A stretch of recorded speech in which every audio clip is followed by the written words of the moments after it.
Hello there, and welcome back to Non Name Talks. It's great to be here. Have you ever found yourself, caught in the same old patterns, reacting to things with emotions that just feel way too intense? Or maybe constantly searching for something outside yourself to fix an inner struggle? It's a feeling I think a lot of us recognize, that sense of being stuck. Yeah, and you're definitely not alone there. Often what we're bumping up against aren't just present-day challenges. They're more like these profound echoes from our past. Echoes, okay. Today, we're taking a deep dive into this concept of the inner child. Now, it's not, a literal tiny person inside you. Right, not literally. But it's this powerful living representation of your past experiences, your unmet needs, the deepest emotions from your childhood, really.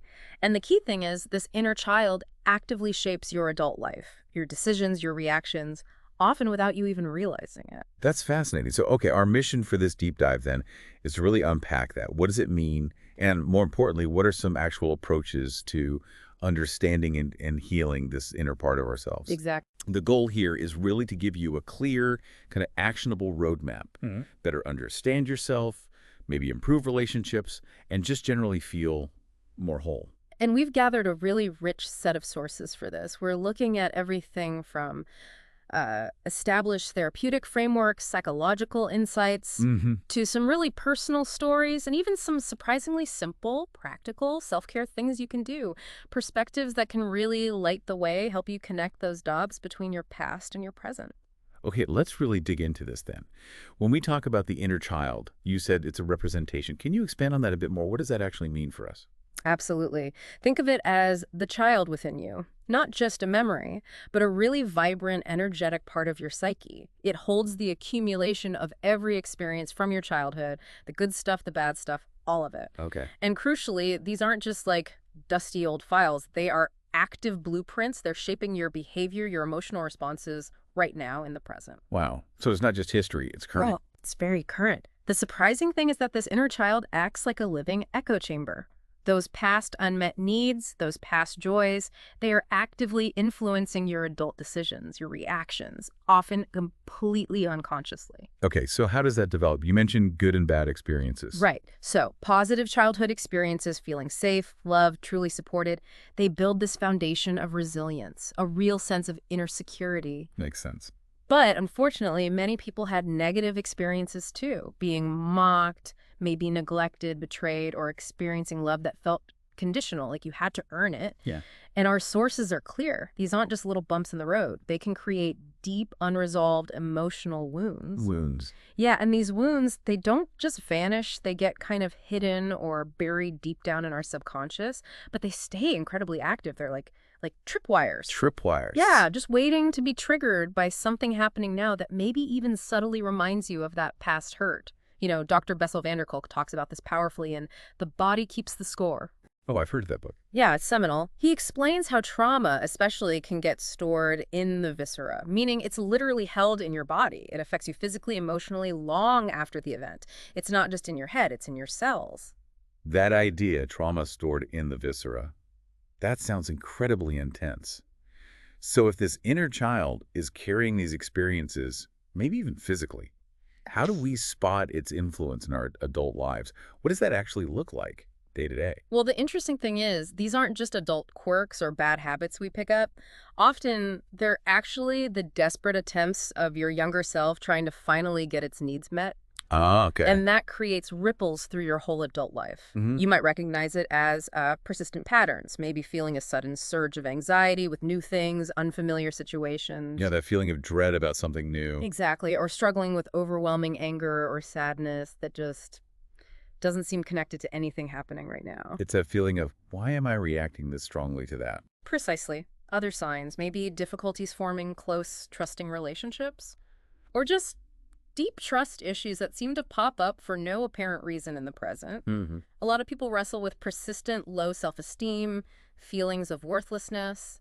Sometimes it shows up as a tendency to gravitate towards unhealthy relationships, ones that might eerily mirror past traumas. Repeating patterns. Yeah, perpetuating cycles, self-sabotage, maybe emotional dependency. Yeah. And a really common one, difficulty setting healthy boundaries or just communicating your needs effectively, saying no. Right. That's a big one. These are all really strong signs that your inner child's past is still asking for attention, still impacting your adult self. That makes so much sense. Yeah. Okay, so knowing all this, the big question becomes, if these wounds started way back in childhood, but here we are as adults, Oh. how do we actually start to heal them? What does that even look like? Right. And this brings us to a really central and I think transformative concept, reparenting. Reparenting. Yeah, it's the act, the conscious decision to become the loving, protective adult to yourself that maybe you needed back then. So you step in for yourself. Exactly. You consciously provide yourself with the love, the safety, the unwavering support that might have been missing. It's about taking radical responsibility for your own emotional well-being right now. You become your own most reliable caregiver. Wow. Okay. That sounds empowering, but also maybe daunting. It can be.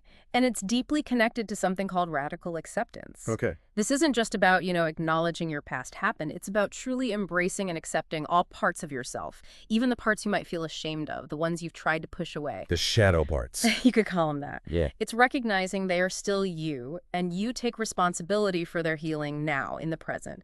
And this is where some therapeutic approaches are incredibly helpful, like internal family systems or IFS. IFS. Tell me more about that. Sure. IFS basically helps by seeing your inner child as maybe an exiled part, the one carrying pain or trauma. And then there are other internal voices, like protectors or critics. Okay, like different roles inside. Exactly. And the goal isn't to get rid of these parts or fight them. It's to build compassionate relationships with them, understand their original purpose, which was often protective, even if it's causing problems now. That's a very different way of looking at it, not fighting yourself. It really is. And it's a journey, right? It demands huge self-compassion, patience, gentleness. You have to know there will be ups and downs. It's not linear. Definitely not easy, I imagine. No, Yeah. but so worthwhile. And there are frameworks to help. Like inner bonding, it's a specific 6-step process developed over decades. It really focuses on empowering you to heal those root causes of anxiety, depression, addictions, relationship issues by learning to love yourself instead of abandoning yourself. Shifting from self-abandonment to self-love. That sounds core to this. Okay, this is all very profound. But practically speaking, what are some concrete steps or exercises someone listening could actually start doing? Where do I begin today? Great question, because it needs to be practical. First off, professional support can be invaluable. Therapy. Yeah. Therapists trained in trauma-informed care, inner child work, cognitive behavioral therapy, CBT, or dialectical behavior therapy, DBT. These offer fantastic tools. How do CBT and DBT help specifically with the inner child? Well, they're great for tackling the symptoms that often stem from those wounds, like reframing the negative thought patterns your inner critic might be running, or learning skills to manage those overwhelming emotions that bubble up. They give you concrete strategies. Got it. Tools for managing the present impact. Exactly. And then there are more specialized techniques like EMDR, eye movement desensitization and reprocessing, or tapping, which is also called emotional freedom techniques. Yeah. These are really good for processing specific painful memories. Processing the memories themselves. Yes. And there's also something called rapid resolution therapy, or RRT, which aims to kind of reprogram those automatic emotional responses, freeing you from old triggers. Okay, lots of therapeutic options. What about things people can do on their own, day to day? Absolutely. Plenty you can do yourself. Journaling is huge. Just writing things down. Yeah, it's a powerful way to process thoughts, feelings, spot your triggers, understand patterns. A really specific technique is to actually write letters to your inner child. Talking to your younger self on paper. Exactly. You can detail current struggles, offer comfort, even ask that part of you what it needs. It can be surprisingly insightful. Interesting. What else? Mindfulness and meditation. Huge for cultivating self-awareness, just being present. It really helps reduce anxiety and depression. And it doesn't have to be religious or anything. It's just observing your thoughts and feelings without judgment. Paying attention without reacting immediately. You mentioned earlier about, the child within. What about things we actually did as children, like playing or drawing? Yeah. Can those activities help?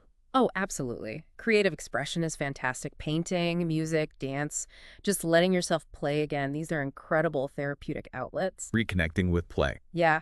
Reconnecting with old childhood hobbies can be super joyful. A direct line to that inner child. Some sources even suggest actively rewriting childhood memories in your mind. Rewriting memories. How does that work? It's like you imagine the scene, but this time you provide the safety, the comfort, the joy that might have been missing. It's not about denying what happened, but about giving that inner part a different experience now. It can be surprisingly healing for some people. That's intriguing. Also, establishing a consistent daily routine sounds simple, right? Yeah, routines. But they offer immense stability and security. For a mind that's often on edge from past trauma, that predictability is incredibly soothing. Think about the 8-8-8 rule people talk about. 8 hours work, 8 personal, 8 sleep. Exactly. It's just a simple structure to help prioritize well-being, build in that needed stability. Okay, so structure helps create safety. What about relationships and how we talk to ourselves? Crucial. Absolutely crucial. Surrounding yourself with supportive people, people who lift you up, not tear you down, and learning to set firm boundaries, that's essential for protecting your energy, fostering healthier connections. Boundaries again? Comes up a lot. It does. And then there's the internal dialogue, actively challenging that negative self-talk, because so often that critical voice is rooted in childhood messages. Yeah, things you were told or made to feel. Exactly. So you work on replacing it with positive affirmations. Really specific ones can be powerful. Dr. Margaret Paul offers great examples, like telling yourself, I love you and your happiness is the most important thing in the world to me. Wow, saying that to yourself. Or it's okay to make mistakes, it's okay to fail. These aren't just platitudes, they actively help reprogram your brain over time. I love those specific phrases. It's much more concrete than just be positive. What other kinds of practical, maybe even symbolic things can help connect? Well, you can try symbolic communication, like literally talking to an object that represents your inner child. Maybe a cherished stuffed animal from childhood, a puppet, a drawing you did, or even just a photo of yourself when you were younger. Having a conversation with the photo. Yeah, engaging in a dialogue with that part of you. Or, if words are hard, try nonverbal expression. Experimenting with sounds, maybe even a kind of made-up alien language, to let out feelings that are too difficult to put into words. Kids do this naturally, right? Yeah, they do. Interesting. And don't forget to celebrate the small wins. Acknowledge your progress. Reward yourself for successes, even tiny ones. Maybe metaphorically or, hey, even literally, with a small treat or putting $1 in a jar. Give yourself a little token of appreciation. Nice. Acknowledging the progress. And finally, just connecting with nature. Spending time walking outside, observing the trees, the sky. It can bring a real sense of peace and reduce stress. It creates a gentle space for healing to happen. It really sounds like this work isn't just about, like you said, patching up old wounds. It feels like it's also about unlocking something new sources of inner strength, maybe guidance. Is that right? That's exactly right. This isn't just fixing the past. It's about transformation. It's about tapping into what some people call your inner wisdom. Inner wisdom. Yeah, think about little kids. Before all the conditioning kicks in, they instinctively know what they need, what they desire. They act on it without all the complex filters we develop as adults. They're just themselves. Right. Some perspectives describe children almost like specks of stardust, born with inherent intentions, this pure life energy. Nurturing your inner child helps you reconnect with that. It helps you develop strong roots. Yeah, like a deep inner stability, a taproot that anchors you firmly. This prevents that feeling some adults have of being hollow or ungrounded, especially when life throws big challenges your way. That makes sense. Feeling grounded. And this connects directly to the idea of free will. How so? Well, when our inner child feels safe, heard, and truly seen, it frees us. We stop reacting solely out of old wounds or unconscious patterns. So you're not just reacting based on the past. Exactly. It allows us to exercise genuine free will, making choices aligned with our authentic adult self, our values now, rather than being dictated by old fears or unmet childhood needs. That's a powerful shift. It really is. It reminds me of this story from one of our sources. She shared how people often told her growing up and even as an adult that her voice wasn't effective or she wasn't smart because of how she came across. Ouch, that's harsh conditioning. Definitely. But through doing her own inner child work, really connecting with her authentic inner self, she found her version of success and happiness on her own terms, not the terms others set. It's just a really profound example of how listening to that inner child part of you, healing it, can genuinely guide you towards your most authentic path, not the path someone else thinks you should be on. What a powerful illustration of the real-world difference this can make. Okay, so We've really journeyed through a lot today. Understanding the inner child's impact, which is huge, the idea of reparenting and acceptance. Yeah, those core concepts. And then that whole toolkit of practical strategies, things you could literally start applying right now. And remember, this is a continuous journey, right? It's not like you do it once and you're fixed. It's ongoing. A process. But hopefully you feel equipped now with some valuable insights to either start this exploration or maybe go deeper if you've already begun.